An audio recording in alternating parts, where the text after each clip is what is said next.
morning, girls. Last class we done the electrical properties of solids. Today is magnetic properties. Most of the substances are having magnetic properties. The magnetic properties is due to the presence of electrons. And electrons are acting as a tiny magnet. What is tiny magnet? It is means small magnet. All of you know what is a magnet. Okay. So the electrons present in a substance acting as a tiny magnet. Right. And this magnetic properties or magnetic strength in any magnetic field is expressed using a term that is known as what? Magnetic moment. We don't, in chemistry it is not there in detail. Just we have to know what is magnetic moment. The magnetic strength in a magnetic field is expressed using which one? The magnetic moment. Right. And most of the electrons are having two types of magnetic moment. First one is orbital magnetic moment and the second one is spin magnetic moment. Okay. So the electrons are having two types of magnetic moment. First one is orbital magnetic moment and the second one is spin magnetic moment.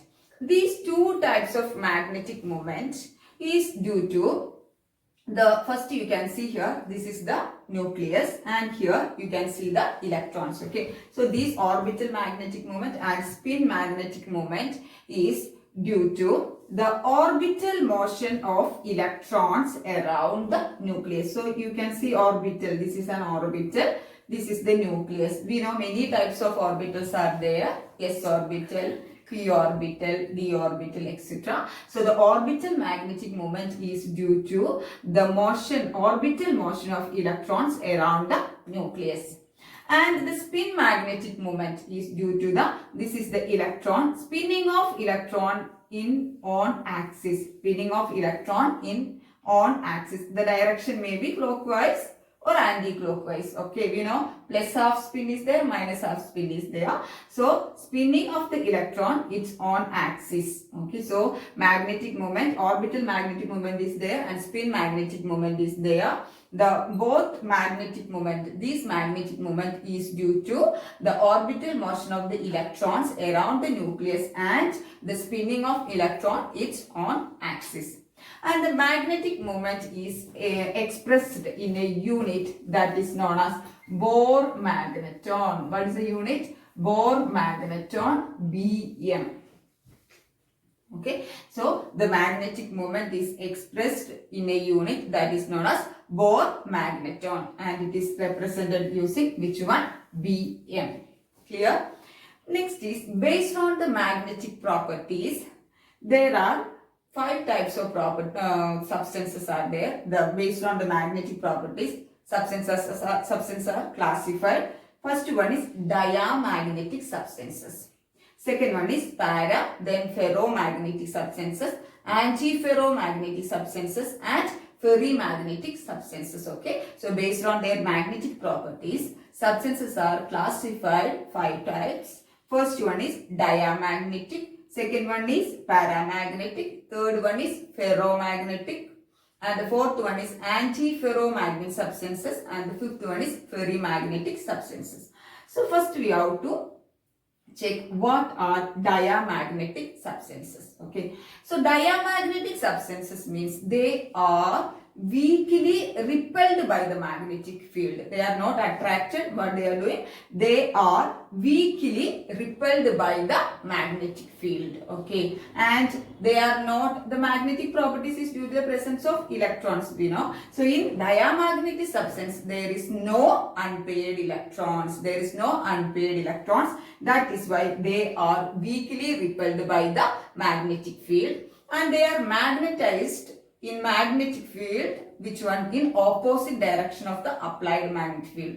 They are weakly repelled and they may be magnetized in the opposite direction of the magnetic field and they are not having unpaired electrons. And that substances, it's having this property is known as diamagnetic substances and that property is known as what? Diamagnetism. Okay, so diamagnetic substances means the substances which are weakly repelled by the magnetic field. Okay, and they magnetized in opposite direction of the applied magnetic field, and they are not having unpaired electrons, and this property is known as what? Diamagnetism. Right. Example for that is H2O, water, NaCl, sodium chloride, and C6H6 means what? Benzene. So usually they will ask example for any type of magnetic substances. So example for diamagnetic, water, sodium chloride, and benzene. Clear? That is diamagnetic. Second one is paramagnetic substances. Paramagnetic substances means they are weakly attracted by the magnetic field. They are weakly attracted by the magnetic field, and they magnetize in the same direction of the magnetic field. Suppose we applied a magnetic field in this direction, means they will have the magnetic properties, or they will show the magnetism in the same direction. In the same direction. That is which one? Paramagnetic. And these paramagnetic substances, they will have one or more unpaired electrons. We know the magnetic properties due to the presence of electrons, and the paramagnetic substance may have one or more unpaired electrons. Okay, and these substances that exhibiting the paramagnetic properties are known as what? Paramagnetic substances, and that property is known as what? Paramagnetism. Here it was diamagnetism. Here it is which one? Paramagnetism. Example for paramagnetic substances are which one? Oxygen. Cu2 plus means which one? Copper, iron, cupric iron, then Fe3 plus ferric iron, and chromium ion. Okay, so oxygen, Cu2 plus, Fe3 plus, Cr3 plus, etc. are example for which one? Paramagnetic substances. So paramagnetic substances means they are weakly attracted by the magnetic field. Okay, and they will be magnetized in the same direction of the applied magnetic field, and this property is known as what? Paramagnetism, and they will have one or more which one? Unpaired electrons. Example for that is oxygen, Cu2 plus, Fe3 plus, Cr3 plus. Okay, so that is about which one? Paramagnetic substances. Clear all of you? Third one is ferromagnetic substances. It is very important. Ferromagnetic substances.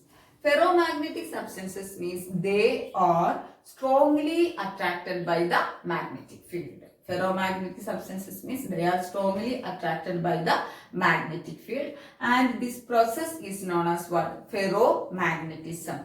Okay, this process is known as ferromagnetism, and their magnetic property or magnetism is retained after the removal of which one? The magnetic field. Okay, so they are strongly attracted by the magnetic field, and they retain their magnetism after the removal of the magnetic moment. That is why the ferromagnetic substances are using as a permanent magnet. That is why the ferromagnetic substances are using as a permanent magnet. Okay, in ferromagnetic substances, the metal ions are grouped together in a region. In ferromagnetic substances, the metal ions are grouped together in a region is known as which one? Domains. Okay, in ferromagnetic substances, the metal ions are grouped together in a region. It is known as domains. Okay, so you can see here,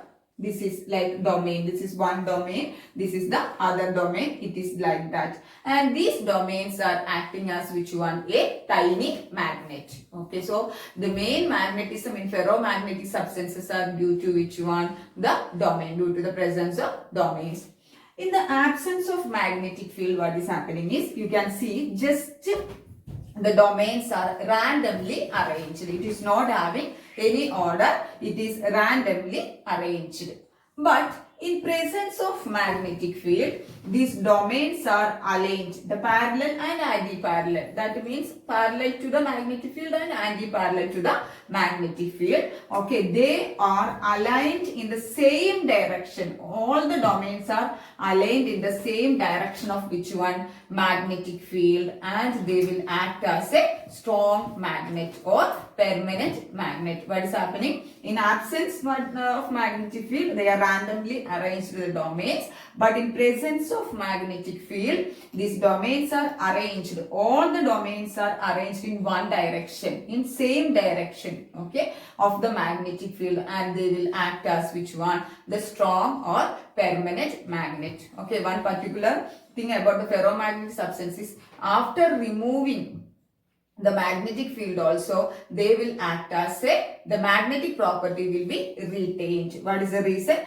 Because in presence of magnetic field, all the domains are arranged along the same direction of the magnetic field, and that is why they will act as a permanent strong magnet. Example for ferromagnetic substances are iron, cobalt, nickel, chromium dioxide, which is the example they will ask. Example for iron, ferromagnetic substances are iron, cobalt, nickel and chromium dioxide. So in this part you can explain one question like what are domains and example for which one? Ferromagnetic substances. Clear? That is about which one? The ferromagnetic substances. Fourth one is antiferromagnetic substances. Antiferromagnetic substances means it is like ferromagnetic substances. They are containing unpaired electrons and domains, but they are not attracted by the magnetic field. Okay, so antiferromagnetic substances means it is just like ferromagnetic substances. They are having electrons and domains, but they are not attracted by the magnetic field. Okay, what is the reason for it is, you can see here, this is the domains and in the absence of magnetic field, just randomly arranged. But in presence of magnetic field, you can see here one domain. This is the first one domain, and it is upward and this is downward. So the magnetic moment due to one domain is cancelled by the other. Next one. Okay, so you can see here up, down, up, down, up, down. So what is happening is the magnetic moment due to one domain is cancelled by the other one. So the net magnetic moment will be 0 and it is not attracted by the magnetic field. So that is which one? Antiferromagnetic substance. It is like ferromagnetic substances and it is having domains and unpaired electrons, but it is not attracted by the magnetic field. What is the reason? In this case, the magnetic moment due to one domain is cancelled by the other one. So one is upward, one is downward. So one is cancelled by the other. So the net magnetic moment will be equal to 0 in this case of which one? Antiferromagnetic substances, and that property is known as antiferromagnetism. Example for antiferromagnetic substance is manganese oxide. Which one? MnO is the example for antiferromagnetic substances. That is the fourth one. Next is ferrimagnetic substances.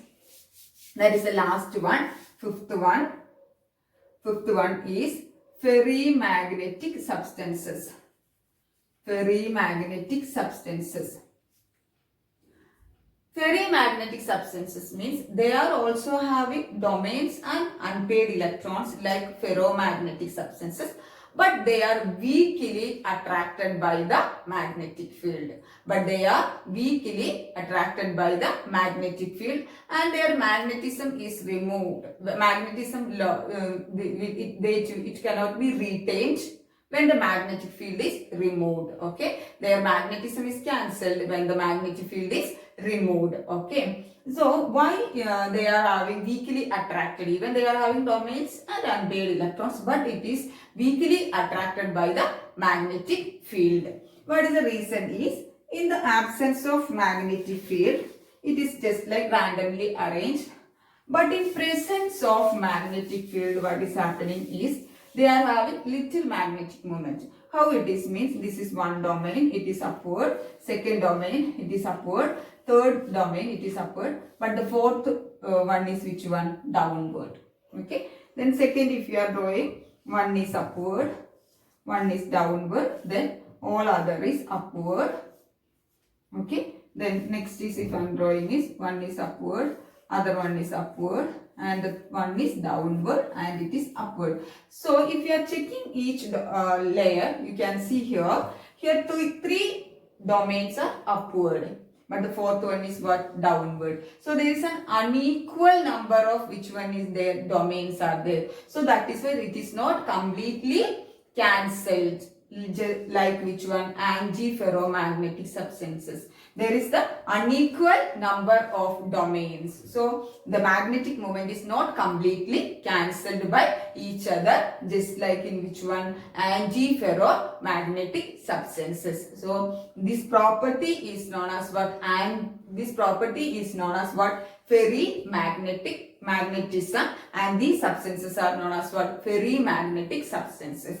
So ferrimagnetic substances means the substance, they are having domains and unpaired electrons, but they are weakly attracted by the magnetic field, and their magnetism is lost when the magnetic field is removed. Okay. So what is the reason for this is, they are having little magnetic moment. Why it is means the domains are unequal in number. So the magnetic moment due to one domain is not cancelled, completely not cancelled. Okay. So here you can see three of them are in one direction, but the other one is, the fourth one is not in opposite direction. So the magnetic moment is not completely cancelled. Okay. So that type of substances are known as which one? Ferrimagnetic substances. Example for ferrimagnetic substances are Fe3O4. Fe3O4 means which one? Magnetite and ferrites. F-E-R-R-I-T-S, ferrites. Okay. Example, magnesium ferrite and zinc ferrite, Fe2O4. Okay. So example for ferrimagnetic substances are magnetite, Fe3O4, and ferrites, magnesium ferrite and zinc ferrite. Any one example you can learn. Okay. So based on their magnetic properties, substances are mainly classified 5 types. First one was which one? Diamagnetic. Second one was paramagnetic. And the third one was ferromagnetic. And fourth one was antiferromagnetic substances. And the fifth one was which one? Ferrimagnetic substances. Okay. So this is the end of this chapter. So once again, the summary of this chapter I will write to you. This is very important chapter. And one more thing I forgot to tell you. We know the magnetic moment is expressed in which unit? Bohr magneton. Right. Bohr magneton I told you. So Bm. Okay. So 1 Bohr magneton, 1 Bm equal to what is its value? 9.27 into 10 raised to minus 24 am square. What is 1 Bohr magneton? 9.27 into 10 raised to minus 24 am square, where am square means ampere meter square. Am square means ampere meter square. Okay. So, or square meter, ampere square meter. So, what is the unit of magnetic moment? It is Bohr magneton. 1 Bohr magneton equal to 9.27 into 10 raised to minus 24 am square. That is ampere meter square. Okay. So, once again, I will give the summary of this chapter. It is a very important chapter and it is having many compulsory questions. I already told you, right? Okay, so we started this chapter with which one? Classification of solids. First, which one? It was there, classification of solids. In classification of solids, mainly amorphous and crystalline were there, and crystalline again we divided into many types. Then second main thing, it was crystal, lattice and unit cell, right? Crystal, lattice and unit cell, lattice, unit cell. And in this part, the unit cell is very important. Many different types of unit cell were there. Simple cubic, body centered and face centered, it was the main. And the number of particles calculation also we done, right? Okay. Then third was, which one? Close packing. Close packing, mainly which one was there? One directional, one dimensional, two dimensional and three dimensional. We done. Okay. Then fourth, it is packing efficiency. Packing efficiency is very important. It is a 3-mark question, I told you. Packing. Calculate the packing efficiency in simple cubic, BCC and FCC. Right. After that, it was which one? Defects. Defects also important. Imperfections or defects in crystals, many types it was there. Stoichiometric, non-stoichiometric and impurity. Defect with examples, it was there. Then sixth was which one? Electrical properties. Okay. And the electrical properties of conductors, that is metals, semiconductors and insulators based on band theory. One is compulsory, that is also very important. And last one is today's topic, which one? The magnetic properties. In magnetic properties, generally they will ask example for magnetic, antiferromagnetic substances or ferromagnetic or ferrimagnetic substances. So clear all of you? That is about this chapter. Thank you girls. Thank you so much.